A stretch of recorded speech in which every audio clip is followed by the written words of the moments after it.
Hello, I'm David Grossman with Acoustic Open Mic and All Talk TV. I'm here with some very good friends today. Greg Swain, Steffi Goodfield, Marcia Papa. How you guys doing today? Good. Everybody's doing great. Terrific. So we're here under the most bizarre circumstances, if you will. First of all, let me say that we're having a musical fundraiser on the April 27th at London Pub from 1 to 6 for a very good cause, an anti-bullying cause. Be kind to people. Marcia's organization, we're going to get to you shortly, and we'd love to hear more about the organization and everything that's involved. But first, let's start with Greg. Greg, you and Steffi have been working together for a number of years building York Region Open Mic. Incredible organization. Tell us, what is it all about? Music, live music, and community participation. That is the essence of Steffi's dream. I met her, as we just figured out, in 2012, 8 years ago, and we've been working ever since then and grown into what we are today. It also includes charity, but that's part of the community commitment that we have. Right. Well, you guys do an amazing job. I've been to many of your open mics. You run a great ship, and people love it. They have fun. It's great community work. So congratulations on your efforts. Steffi, together with Greg and York Region Open Mic and all the wonderful people that come out to your events, you have run a number of fundraisers in the past. It's part of what you do. Tell us a bit about some of the fundraisers you've had in the past, and why do you want to do a fundraiser now for Marcia's incredible organization? Okay. Well, thank you for having us here. The thing is that music reaches everybody in some way. Some music, everybody has different tastes in music, different styles, but it still reaches people, and it's very community. You get together with people, and everybody participates in one way or the other. But I found that bringing people together for music, that you are building a community. And once we started building this community, you thought, well, what do we do with this community? Yes, we want to find places for people to play, give them the opportunity to be on the stage if they choose, meet other musicians to build bands, build groups, but also to strengthen the community. What are different things that people are interested in? And then, you get together and have dinner together, and you have events that are more sociable with the musicians. But one thing that we've also talked about is, so for strengthening the community, what does that mean? What else do we need in our community that perhaps we could help with? And one of the first things that I worked on was the Richmond Hill Food Bank, the community food bank. For one thing, people don't think of people in Richmond Hill needing a food bank. I don't know, the perception is typically that it's, either downtown or out of the way or somewhere. People don't think of the suburbs as needing food banks, but unfortunately, there are people everywhere that have needs, and thank goodness there are groups that are looking to assist. And so I had been introduced to them actually through my children's school when they all went to school in Richmond Hill. So I've always been sort of, interested in what specifically Richmond Hill had to offer for its community, especially because majority of my events happen here. The other things that we've done are, we got together, I started something called Local Vocals about 4 years ago, where we had a bunch of bands and solo musicians play, and invited some local charities to come and set up tables to introduce their charities to people, because some of them maybe people don't know about, and also then to offer a way for people to donate and give. I mean, I find that people want to give, and that they don't always know how. They don't always know what's the best way to, be part of the community and to give back. And so to make it easy is I think, one way that we can work together and help that help with that. I didn't know Marcia until recently. I love what you do. Again, because I 12 years in my kids as their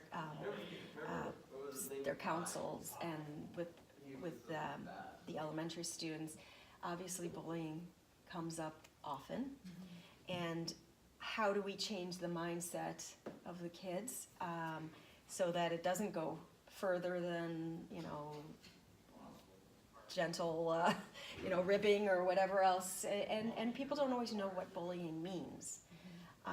Unfortunately, we have all experienced, and which is why we have all met, some bullying even at our age, that it still goes on, and the definition of bullying is pretty broad.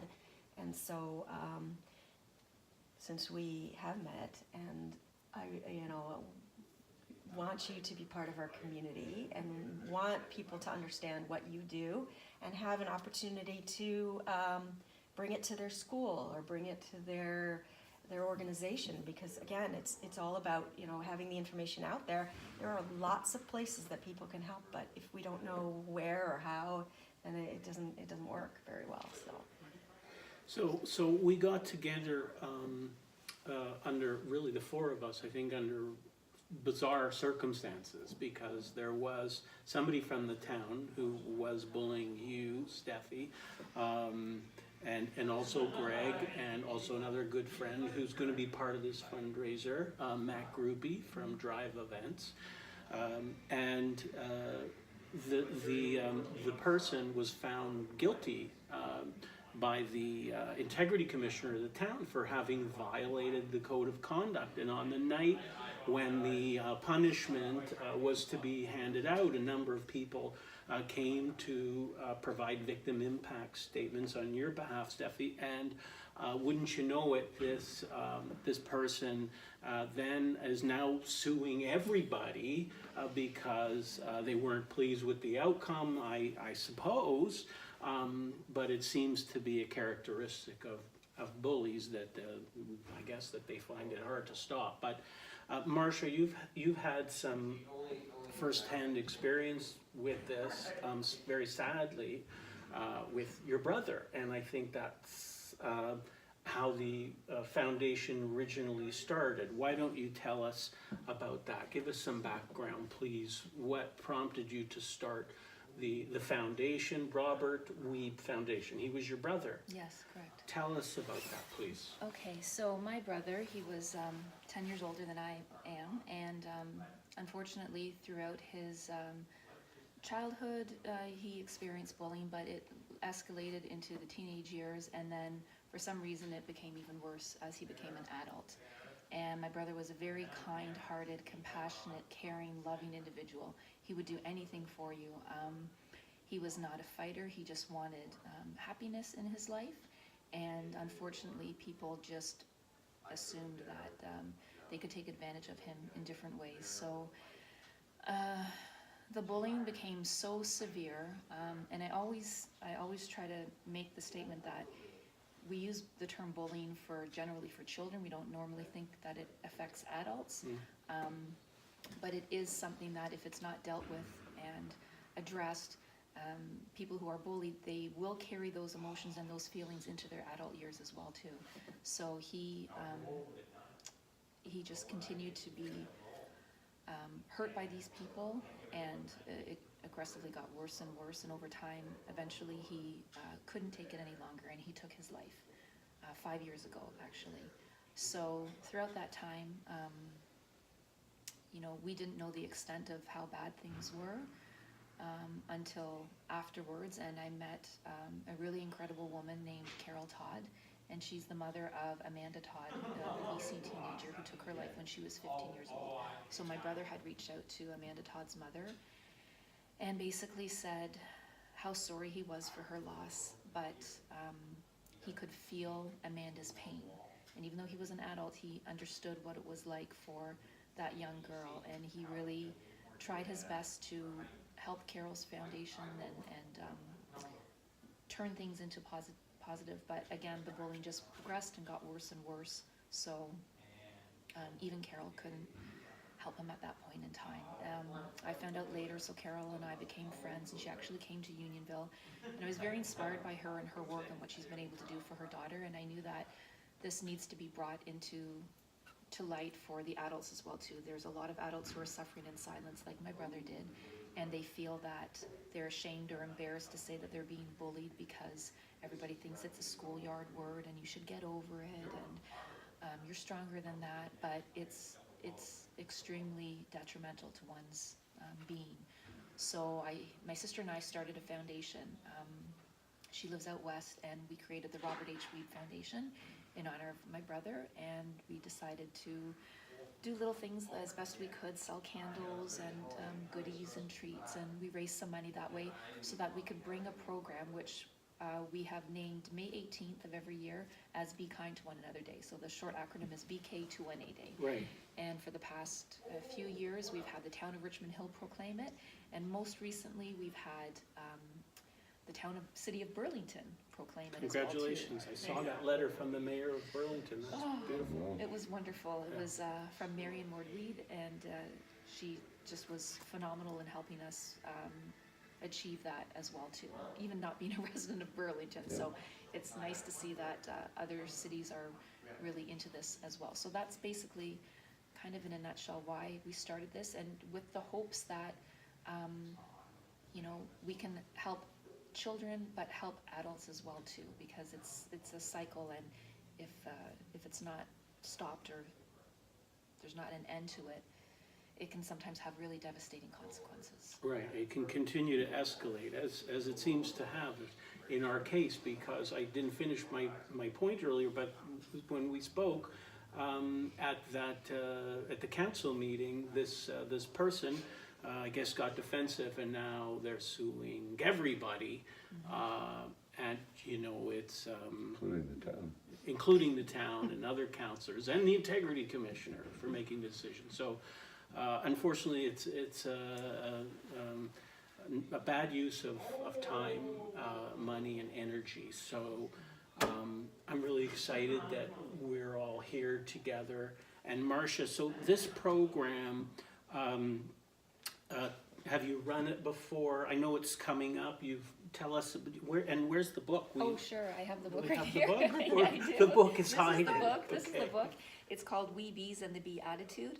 I wrote this because obviously I wanted a teaching tool for parents and for children, just to reinforce the positive attributes of being polite, being kind, being generous, being loving, because even the bullies, they need to learn these things, well, especially the bullies, they need to learn these things. And I think as a teacher and a parent, it's my duty to help children understand and learn, and when we teach them from a young age, I feel that they'll hopefully carry that into their adult years as well too. So I go to the different schools throughout the Greater Toronto region, and I read my book. I go pretty much anywhere, bookstores, anyone who will have me, I'll go there, I'll read my book, and I've been doing that for a few years now. Right. Now, this program, it applies for kids from kindergarten right through to what grade?